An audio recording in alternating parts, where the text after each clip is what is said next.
Mga kasimanwa, kung makakita ka puno saging may bunga tapos matumba, ruin mo nga panimuot, siyempre manugon ka ag masubuan. Pero ano pagandaihan kung makita mo nga ro isa ka flood control project, masamad kaparehos ka na. Pero ato makunamtangan actually hay sa part da ita revetment wall, no, sakop ita pumarap banga aklan mga kasiman. Madumduman ninyo gintambakan ginaayos anay da karang porsyon dahil nga ni nga bumigay.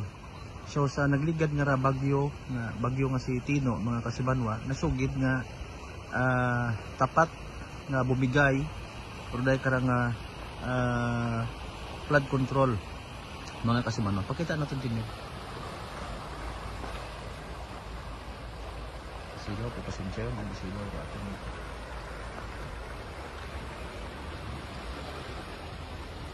Ag may tendency para nga sa sitwasyon ko bagas nga nga ginatindugan ko nga ni actually posible para nga mag usmod, no, ag anuron lang ibalik sa suba pero sa ubos.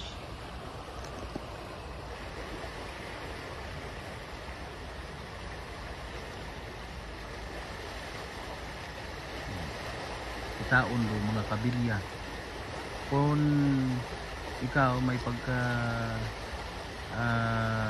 meticuloso imong observation, maybe hindi ka kumbinsido kay man harar ebidensya no tama ba garong sizes karabay dapat mga kabilya kung kamo mag ambal, kung kamo magpahayag ko inyong observation mga kasimanwa. Gahugag simento basi kun buho pagit mabigay. Okay.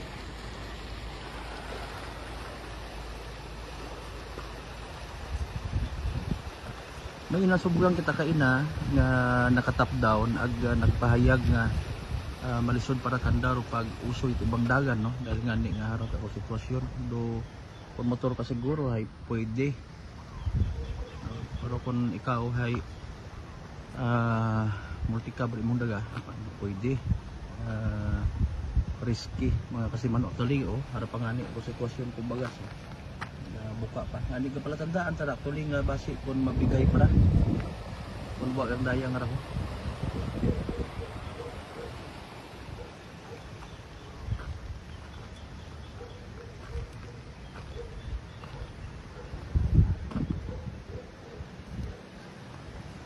Well, kung assessment initially kung pwede pa man sa mga motorista ay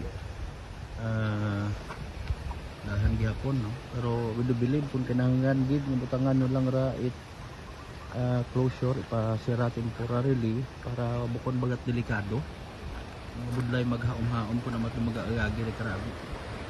Sorry Jose.